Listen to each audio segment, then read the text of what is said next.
Salut, c'est Nicolas. Dis, si je te dis que dans ta classe, il y a 25 élèves et 13 filles, est-ce que tu saurais me retrouver le pourcentage de filles? Autrement dit, si ta classe comptait 100 élèves, combien il y aurait de filles, si on gardait les mêmes proportions? De la même façon, si je te demande cette fois sur 27 élèves, s'il y a 13 filles, est-ce que tu saurais me calculer le pourcentage de filles qu'il y a dans la classe? Moi, je te propose de voir ça sur plusieurs exemples. Commençons par l'exemple 1 qui est le cas le plus simple. Donc on a 13 filles sur une classe de 25 élèves et j'aimerais connaître le pourcentage de filles dans cette classe. Donc un pourcentage, c'est ni plus ni moins qu'une proportion, mais une proportion sur 100. Sauf que là, j'ai pas 100 élèves dans ma classe, j'en ai 25. Donc je vais écrire simplement que la proportion de filles dans la classe, c'est 13 filles sur le total de 25 élèves. Et j'aimerais avoir une proportion sur 100. Alors tu sais que des proportions sont des fractions qu'on peut changer de dénominateur si on multiplie ou on divise le numérateur et le dénominateur par la même chose. Donc là, si par exemple je veux une fraction sur 100, je peux tout simplement me dire que 25, si je le multiplie par 4, ça me donne 100. Et donc, si je fais la même chose au numérateur, je fais 13 fois 4.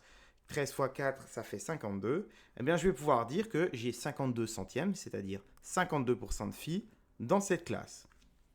Maintenant, voyons voir ce qui se passe lorsque le dénominateur, ici, je ne peux pas obtenir 100 à partir de ce dénominateur, tout simplement parce que 100 n'est pas un multiple du dénominateur que j'ai. Exemple 2, donc cette fois on a 13 filles sur un ensemble de 27 élèves, donc 13 sur 27. Et là je suis un peu embêté parce que il n'existe rien dans la table du 27 qui va me donner 100. Et donc là je suis un peu bloqué, j'arrive pas à compléter cette fraction. Donc là je vais passer par la valeur décimale de 13 sur 27.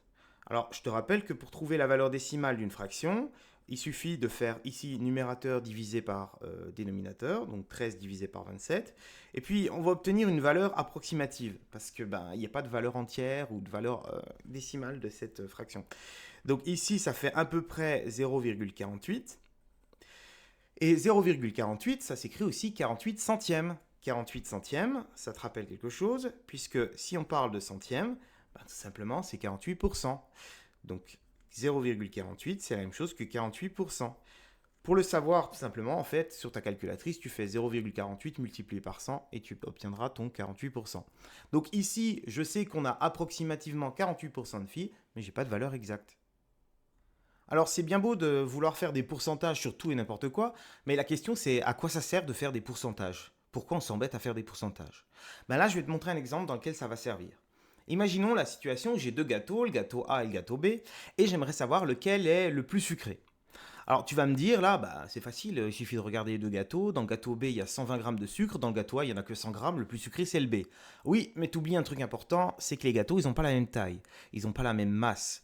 Le gâteau A a une masse de 500 grammes et le gâteau B a une masse de 800 grammes. Tu comprends bien que si on met plus de sucre, mais que le gâteau est plus gros, eh bien le sucre va être dilué et donc du coup, au goût, il va pas être forcément plus sucré. L'idée ici, ça va être de comparer les deux gâteaux sur une masse commune, et tu l'auras compris, la masse commune, ça va être 100 grammes. Donc, si on écrit les proportions de sucre dans le gâteau A, on va avoir 100 grammes de sucre sur 500 grammes de gâteau. Et puis, sur le deuxième gâteau, on va avoir 120 grammes de sucre, mais cette fois, on va avoir un gâteau de 800 grammes. Et donc, l'idée ici, ça va être de chercher la proportion sur 100 pour qu'on puisse dire tout de suite lequel des deux gâteaux a la masse, enfin la proportion de sucre la plus grande. Donc, ici, si je fais 100 divisé par 500 avec ma calculatrice, je vais trouver 0,20. Et ici, si je fais 120 divisé par 800, je vais trouver 0,15. Bon, tu auras compris, ici c'est 20 centièmes, ici c'est 15 centièmes. Si je multiplie ça par 100, ça va me donner ici 20%, et ici ça va me donner 15%. Et donc là, je peux facilement répondre à la question finalement. Lequel des deux gâteaux est le plus sucré? C'est le gâteau A le plus sucré, puisqu'il contient 20% de sucre, malgré le fait qu'il soit plus léger que l'autre. Finalement, si tu dois retenir quelque chose de cette vidéo, il y a deux choses importantes. C'est que si tu veux faire le pourcentage de quelque chose, d'une partie, tu repères cette partie, qu'est-ce qu'elle représente. Tu divises ça par le total de, par exemple ici, de ma masse de gâteau ou du nombre d'élèves dans ta classe. Tu obtiens donc une proportion. Cette proportion, si tu veux la transformer en pourcentage, simplement tu la multiplies par 100 et tu obtiens donc le pourcentage de ta partie. Et à quoi ça sert donc de faire un pourcentage de quelque chose? Ça sert à comparer des objets, des choses qui ne sont normalement pas comparables, comme l'histoire des gâteaux, parce qu'on ne pouvait pas les comparer si les deux gâteaux n'ont pas la même masse. En tout cas, j'espère t'avoir aidé, que tu as bien compris comment faire un pourcentage de quelque chose et que tu sauras te débrouiller dans les exercices. Ciao!